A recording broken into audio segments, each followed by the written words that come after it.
नमस्कार, विंध्या टाइम्स में आपका स्वागत है। प्रो स्किल एक संस्थान है जिसको लेकर तमाम तरह के सवाल भी हैं। सवाल इसलिए हैं क्योंकि अमूमन ये देखा गया है कि जब हम रीवा के प्रोस्पेक्ट में बात करते हैं तो कितनी जॉब अपॉर्चुनिटी और किस किस सेगमेंट की हो सकती है और तरीका क्या है। एक चीज निकलकर सामने आई कि लोगों की ये भी इंक्वायरी थी कि वर्किंग मॉडल क्या है, किस तरह से काम करते हैं और किस किस सेगमेंट को कवर कर रहे हैं।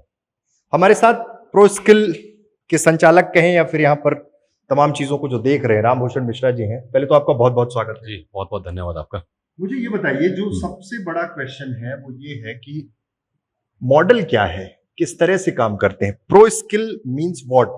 आपने टैगलाइन दे दी, गेट योर ड्रीम जॉब। कैसे पॉसिबल है? बहुत बड़े बड़े इंस्टीट्यूशन है, कैंपस प्लेसमेंट है, तमाम चीजें हैं। ये मॉडल किस तरह से काम कर रहा है आपका और किस तरह से इसका स्टार्टअप प्लान किया और कैसे आगे बढ़ा रहे हैं, इस पर बताइए। पूरा कॉन्सेप्ट क्या है? ओके, तो सवाल तो आपके बहुत सारे हैं। मैं एक एक करके आपको कुछ चीज़ें बताता हूँ। जैसे pro skill hub, pro is professional skills, professional skills आपको जो चाहिए, और हब मतलब एक जगह पर।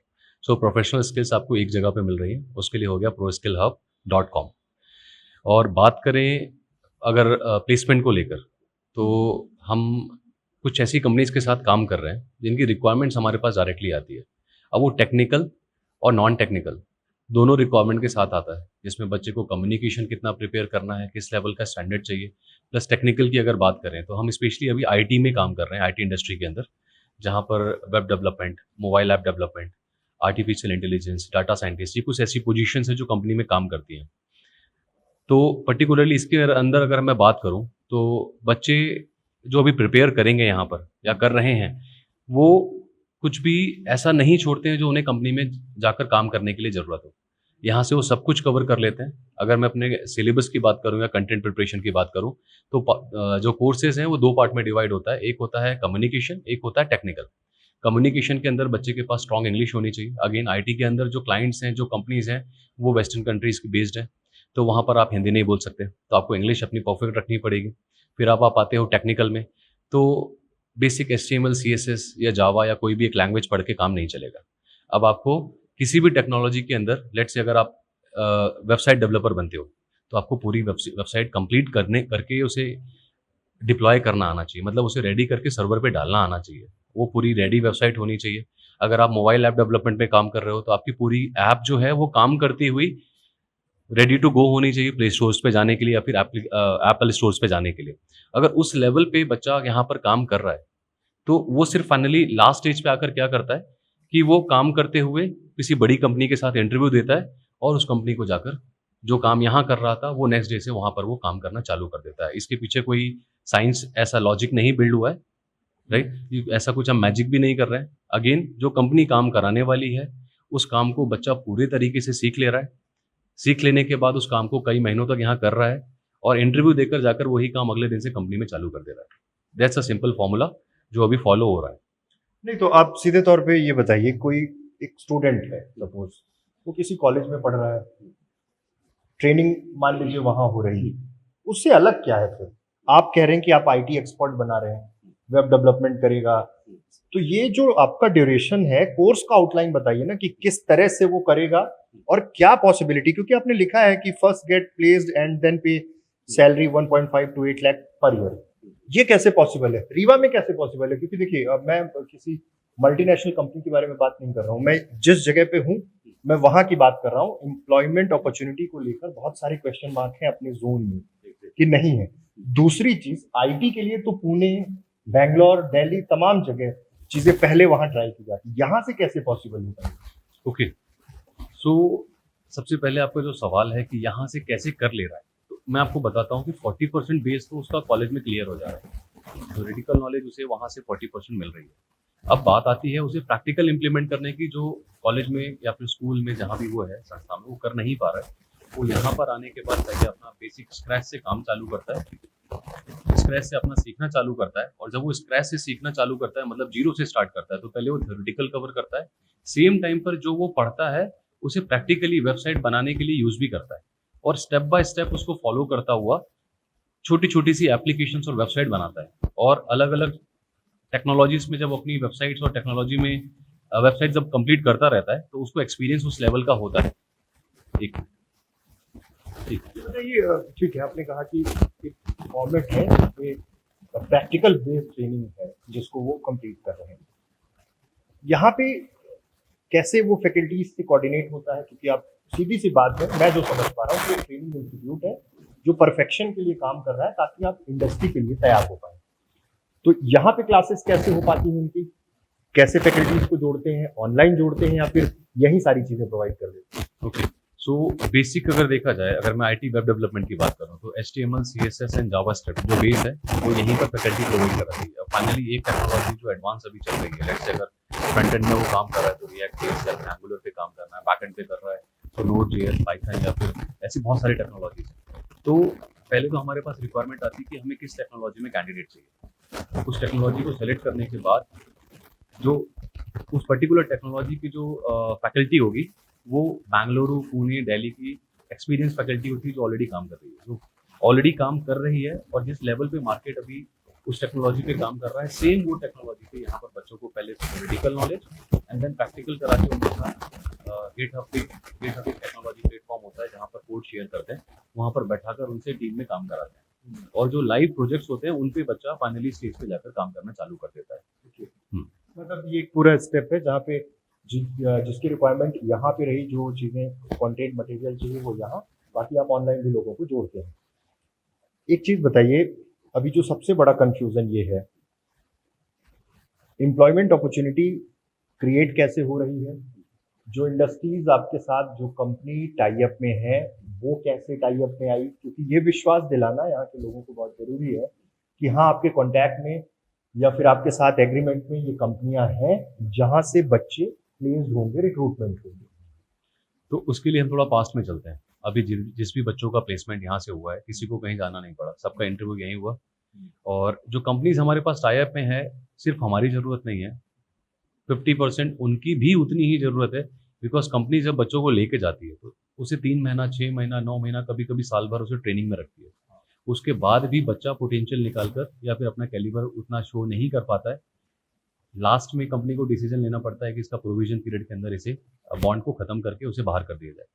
तो फाइनली कंपनीज ये चाहती है कि जो ट्रेनिंग इंस्टीट्यूट्स हैं वो बच्चों को पहले ही प्रिपेयर कर दें और बच्चों को उस लेवल तक प्रिपेयर करें जहाँ पर बच्चा यहाँ पर जैसे ही काम छोड़कर वहाँ कंपनी को ज्वाइन करे, विद इन अ वीक अपनी रिस्पॉन्सिबिलिटीज और अपने प्रोजेक्ट को लेकर वहाँ काम चालू करते हैं। और इसी मैथड पे ऑलमोस्ट सारे इंस्टीट्यूशन चलते हैं, सिर्फ हम नहीं, ऑल ओवर जो बेंगलुरु, पुणे या फिर कहीं भी अगर आप किसी मल्टी सिटी में जाते हो, मल्टीनेशनल सिटी में जाते हो अगर, तो सेम मॉडल पे काम करते हैं। सबके पास सेम होता है, कंपनीज की रिक्वायरमेंट्स आती हैं, कैंडिडेट प्रिपेयर होते हैं, कुछ लाइव प्रोजेक्ट्स पे काम करते हैं। फाइनली जब कंपनीज आती हैं इंटरव्यूज के लिए तो उनके प्रोजेक्ट्स देखती है, उनका गेटअप देखती है, उनका लिंक्डइन चेक करती है। देन फाइनली टेक्निकल राउंड्स होते हैं जहाँ पर वो टेक्निकली कुछ ऐप क्रिएट करने के लिए देती हैं या फिर कुछ प्रॉब्लम सॉल्विंग कुछ काम देते हैं। अगर बच्चा परफॉर्म करता है डेफिनेटली वो सेलेक्ट होता है, क्योंकि कंपनी को ले जाकर वही काम कराना है। राइट, आप समझ रहे हो? अभी आप जब कॉलेज का पेपर दे रहे हो तो आपको थ्योरेटिकल इंप्लीमेंटेशन करना है या फिर एक असाइनमेंट सबमिट करना है, लेकिन वही जब आप आते हो रियल लाइफ में और कंपनी का इंटरव्यू देने जब आप बैठते हो तो वहाँ सिचुएशन चेंज हो जाती है। पहला होता है HR राउंड, जिसमें आपका कम्युनिकेशन चेक होता है, are you perfect in English और नॉट। अगर आपका वो फर्स्ट राउंड क्लियर हो गया, देन सेकंड राउंड जो होगा वो टेक्निकल राउंड होगा, जहाँ पर बेसिक जो पिलर्स होते हैं टेक्नोलॉजी के उन पे टेस्टिंग होता है। बच्चे ने क्वालिफाई किया, देन डेटाबेस पे जाता है, डेटाबेस पे क्वालिफाई किया, देन सेकंड या थर्ड राउंड में जाने के बाद टेक्नोलॉजी का एक पर्टिकुलर इंटरव्यू होता है जहाँ पर उसको पूरा का पूरा ऐप क्रिएट करना होता है। ऐप इन द सेंस कि मोबाइल ऐप या फिर वेबसाइट, वेब ऐप के अंदर उसको पूरा का पूरा ऐप क्रिएट करना होता है। उसे अपनी तरफ से इंश्योर करना होता है उस इंटरव्यूअर को कि I am perfect now, I could create this application जो आपने मुझे बताया, और मैंने अगर ये एप्लीकेशन क्रिएट कर ली है तो आप मुझे कुछ भी दो। और जो वो इंटरव्यू में एप्लीकेशन देते हैं ऑलरेडी वो बहुत ट्रिकी होता है, जिसकी फंक्शनैलिटी, फंक्शंस उसके जो होते हैं वो ऑलरेडी बहुत हैवी होते हैं। अच्छा, एक चीज़ बताइए कि अभी तक कितने प्लेसमेंट हो चुकी, कितने बच्चे रिक्रूट हो गए? एक टेंटेटिव, मैं कोई डेटा नहीं मांग रहा हूँ, पर हाईएस्ट पैकेज में कौन है और मिड में कौन है, कितने बच्चे यहाँ से ट्रेनिंग लेके बिना किसी कॉम्प्लेक्स के, बिना किसी चैलेंजेस के या फिर ट्रेनिंग करने के बाद सीधे इंटरव्यू फेस करके रिक्रूट हो गए? ओके, सो अभी पास्ट डाटा अगर चेक करें, क्योंकि हमें 1 साल हो चुका है यहाँ पर, तो 24 ओवरऑल स्टूडेंट्स हैं जो प्लेस्ड हुए हैं। बट रिसेंटली अभी बात करें तो लास्ट 2 वीक्स की, हर वीक ऑलमोस्ट इंटरव्यूज होते हैं। तो last to last week Sanjana Patel TRS college 2022 pass out, master of arts student, उसने आईटी का उसे कंप्यूटर का कोई नॉलेज नहीं था, उसने क्रैक किया और अभी 4 लाख के पैकेज पे है। लास्ट वीक हमारा एक जॉइनिंग है। वो तो डिग्री ही नहीं थी, फिर कैसे, मतलब ये ट्रेनिंग प्रोग्राम फिर कैसे हुआ? Degree doesn't matters, I told you degree doesn't matters. आपको लेट्स से अगर आप वेब डेवलपमेंट के लिए इंटरव्यू देने बैठ रहे हो, आपको वेबसाइट क्रिएट करनी आनी चाहिए, आपके पास टेक्निकल नॉलेज होनी चाहिए, आपका कम्युनिकेशन अगेन बहुत अच्छा होना चाहिए। आप एक भी वर्ड हिंदी का यूज़ नहीं कर सकते during the interview, that's the most important thing. और आपके लॉजिक्स बेसिक्स अगर क्लियर हैं, it's not tough, because company को काम कराना है, कंपनी के पास प्रोजेक्ट्स है, उन्हें वेबसाइट्स बनाना है, एप्लीकेशन बनवानी है और आपका काम है उसे बनाना। तो कहीं ना कहीं से कंपनी उन्हें लेकर जाएगी जिन्हें काम आता है, ना कि जिनके पास डिग्री हो। अगर डिग्री के बेसिस पे मिल रहा होता तो 2013 तक रिकॉर्ड रहा है कि अपने एमपी में सबसे ज़्यादा इंजीनियरिंग कॉलेज से पूरे इंडिया के, बट एम्प्लॉयमेंट रेशियो नहीं था, सिर्फ सीएस में नहीं, किसी भी ब्रांच में नहीं था, क्योंकि कहीं ना कहीं पर बच्चा फेल हो जाता है अपने एटीट्यूड को लेकर, the positive attitude. Second, communication, it should be have to be like up to that level, up to that mark. Second हो गया, थर्ड पे जाते हैं तो that person should be having a technical knowledge up to that level कि यहाँ पर काम जिस दिन कंपनी ने आपको रखा तो ट्रेनिंग ना देना पड़े। अब जो रिक्वायरमेंट है कि किसी भी एम्प्लॉय को ट्रेनिंग ना देना पड़े, अगर देना भी पड़ रहा है 3 से 4 दिन, 5 दिन, 1 हफ्ता मैक्स।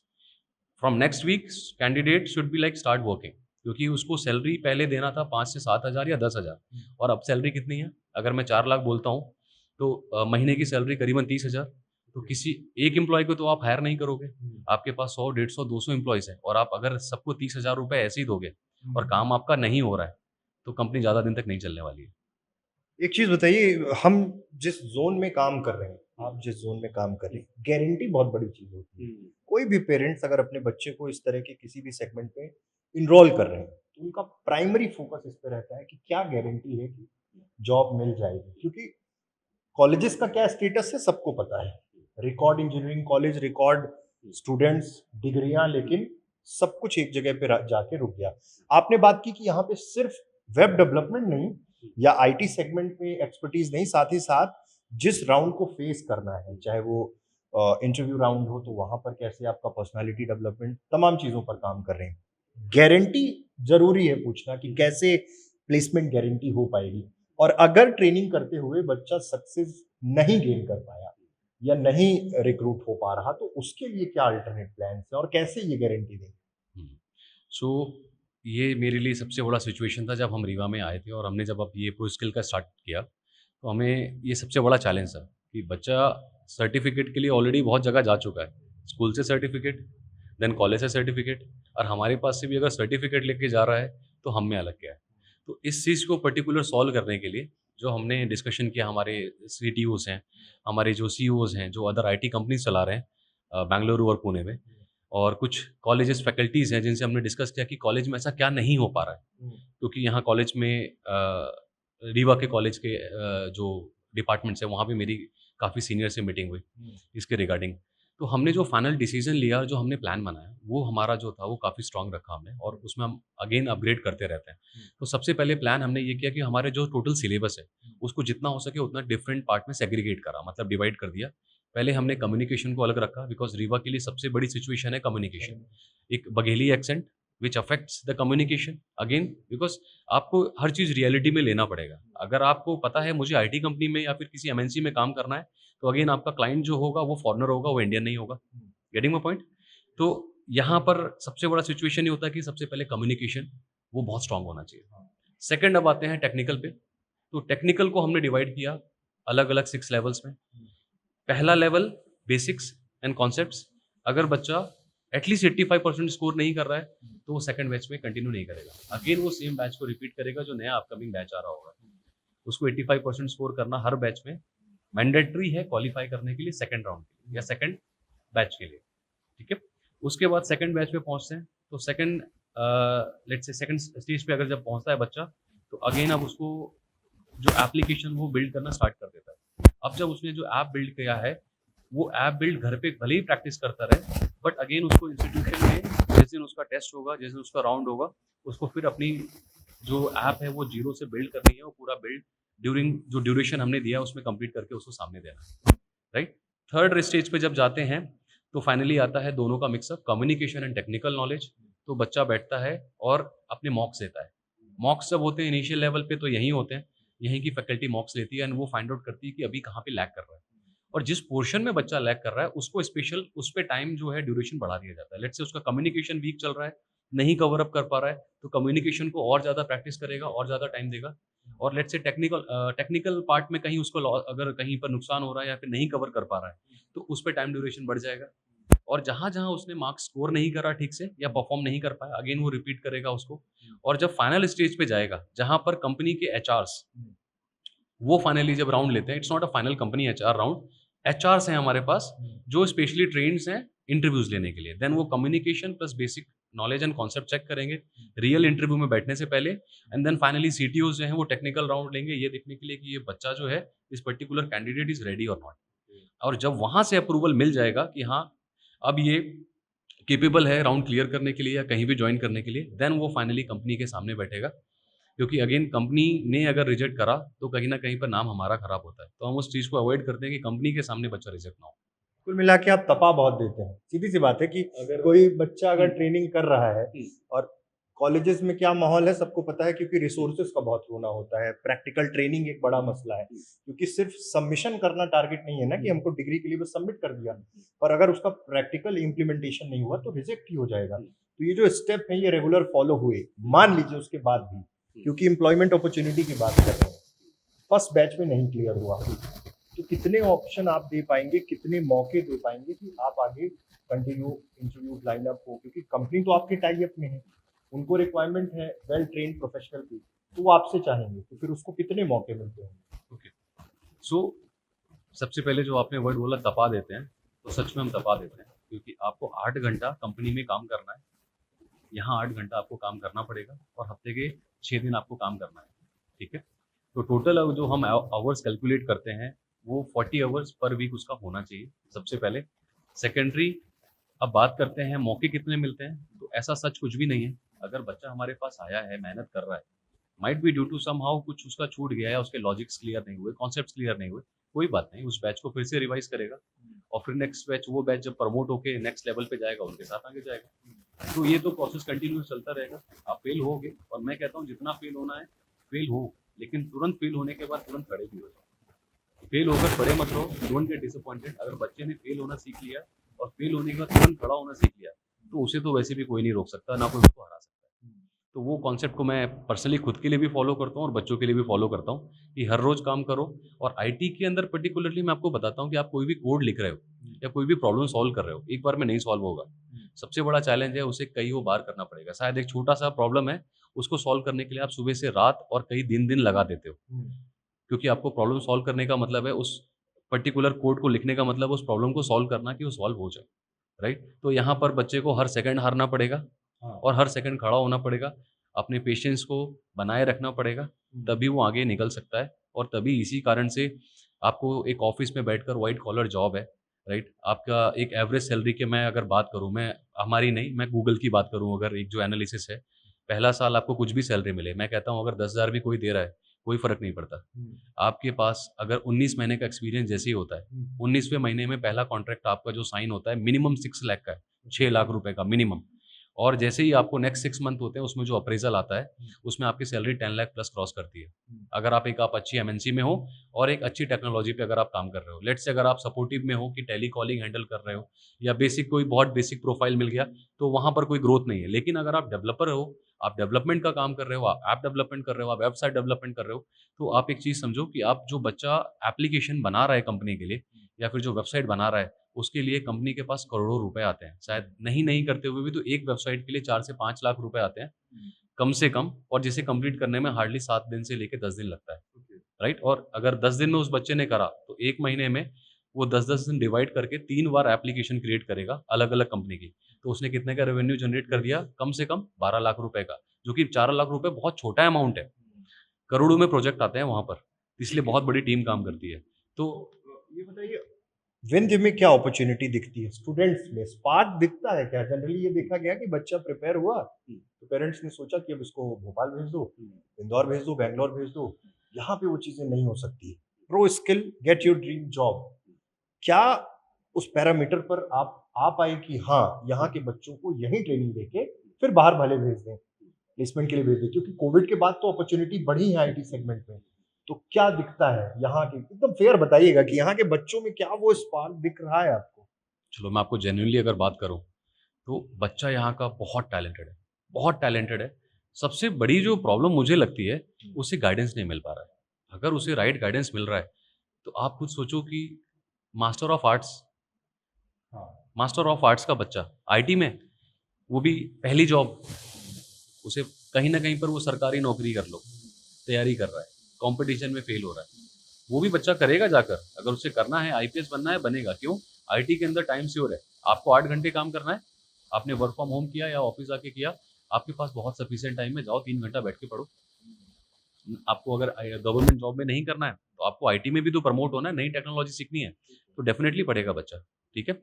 और दूसरा, कहीं न कहीं पर पेरेंट्स का जो गाइडेंस है, वो प्रॉपर नहीं है, सीनियर का जो इन्फ्लुएंस है, वो बहुत गलत है। सीनियर्स ने अपने ट्रैक बहुत गलत रास्ते में ले लिया है। तो जिस पर्टिकुलर सीनियर, लेट्स से उनका कोई परिवार में बड़ा है, जो अच्छे रास्ते में चला गया, वो छोटे बच्चे को गाइड कर रहा है और लेकर जा रहा है। लेकिन अगर सीनियर ही अगर अच्छे रास्ते पे नहीं है, जिस रास्ते को उसने फॉलो करा है, उसने मैनिपुलेट करा है, और डेफिनिटली जो यंगस्टर्स हैं, जो उसको फॉलो करके जा रहे हैं, या उनसे पूछ के जा रहे हैं, कहाँ एडमिशन ले लें, कहाँ कोचिंग में पढ़ लें, सेम उन्होंने भी वही रास्ता अपनाया और एक्सप्लॉइट होकर पता चला 2 साल बाद या 3 साल बाद घर आ गए और कहीं के नहीं रहे। क्योंकि वो जो ईयर गैप लग गया, वो सबसे बुरा चीज़ है अभी की इंडस्ट्री के अंदर। आपके पास ईयर गैप नहीं होना चाहिए। अब मैं कहता हूँ, आप कोचिंग करो, आप गवर्नमेंट प्रिपरेशन करो, आप कॉम्पिटिटिव की प्रिपरेशन करो, आपने 12th पास आउट किया है, आप नीट करो, आईआईटी, जेईई जो भी करना है करो, लेकिन कॉलेज में एडमिशन लो। वो ईयर गैप जो है, वो आप कभी फिल अप नहीं कर पाओगे, अगर आपका उस पर्टिकुलर कॉम्पिटिशन का एग्ज़ाम क्लियर नहीं हुआ तो। और दूसरा, आपको पढ़ना है, जो मुझे पता है, आप 3 घंटे से ऊपर नहीं पढ़ सकते। आपका माइंड 45 मिनट से ऊपर कॉन्संट्रेट कर ही नहीं सकता। You are just wasting your time. आपको 45 मिनट पढ़ना है, फिर रेस्ट लेना है, फिर पढ़ना है, आप 13 घंटे पढ़ो, राइट? तो आप 3 घंटे भी अगर दिन के दे रहे हो, सफिशिएंट है। आप बाकी टाइम पे जॉब करो। अपनी स्किल्स पे जो पर्टिकुलर आप इंडस्ट्री को सेलेक्ट करो, सबसे पहले 12th के बाद आप इंडस्ट्री सेलेक्ट करो, या तो 10th के बाद ही करो कि मुझे किस इंडस्ट्री में जाना है। अगर आपने वहीं पर इंडस्ट्री सेलेक्ट कर लिया, तो आप प्रॉपर सब्जेक्ट लोगे और आप उसी पे ग्रेजुएशन करोगे, उसी पे मास्टर्स करोगे। तो आपका 2 साल, आपका 11th and 12th graduation plus masters, सब कुछ कैलकुलेट करने के पास आपका अगर रास्ता क्लियर है, मुझे इस इंडस्ट्री में काम करना है, आपको कोई नहीं रोक सकता, क्योंकि आप अपनी रिक्वायरमेंट को समझते हुए चलोगे कि यार मुझे उस इंडस्ट्री में जाने के लिए क्या-क्या रिक्वायरमेंट चाहिए होगी, मुझे किस-किस चीज़ों पे काम करना है, किस-किस सब्जेक्ट्स में काम करना है, अपने ऊपर क्या-क्या इंप्रूवमेंट करनी है। लेट्स से मुझे अगर नीट क्लियर करना है, तो जो मेरा एनालिसिस है, अगर आपने दिन के 12 घंटे पढ़ाई नहीं करी, पॉसिबल नहीं है। आपको 12 घंटे देना पड़ेगा, राइट? क्योंकि अभी मैं आईटी के बारे में अगर बात करूँगा, तो भी समझना थोड़ा मुश्किल होगा, क्योंकि अभी फैमिलीज़ यहाँ पर जो है, उन्होंने आईटी के लोगों को काम करते हुए नहीं देखा। आईटीज़ में सेम यही हाल है, बच्चे यहाँ पर आते हैं, 8 घंटा यहाँ पर काम करते हैं, प्लस अगर प्रॉब्लम अगर उनका सॉल्व नहीं हुआ, तो घर जाकर भी रिज़ॉल्व करते हैं और 13-14 घंटे भी बैठते हैं। वही कारण है कि आज प्लेस्ड हैं, वरना कोई नहीं दे रहा है फ्री की जॉब, ना ही कोई फ्री का पैसा देने वाला है। कुल मिला के बात ये है कि भेड़ चाल तो नहीं चले। अपने विवेक से, अपनी थिंकिंग से आपने अगर फील्ड चूज़ किया है, तो अपॉर्च्युनिटीज़ को देखें, लेकिन उस अपॉर्च्युनिटी के पीछे आप भागें, यानी कि उसके लिए लगन से काम करें। प्रो स्किल का दावा है कि अगर आपके अंदर वो टैलेंट है, आप आईटी सेगमेंट में बहुत बेहतर कर सकते हैं। तो एक ऐसी ट्रेनिंग जिसमें आपकी पर्सनैलिटी डेवलपमेंट से लेके कम्युनिकेशन और फिर इंडस्ट्री के हिसाब से आपकी प्रिपरेशन यहाँ पर कराई जाएगी। तमाम तरह के दावे हैं, लेकिन बड़ी चीज़ ये है कि विंध्य में पोटेंशियल बहुत है, बस बच्चे सही ट्रैक पे बैठकर दौड़ना शुरू कर दें, तो जॉब अपॉर्च्युनिटी यहाँ से क्रिएट हो सकती है, आप बड़ी इंडस्ट्री में प्लेस्ड हो सकते हैं। बहुत-बहुत धन्यवाद। बहुत-बहुत धन्यवाद आपका। बहुत-बहुत धन्यवाद अमित जी आपका।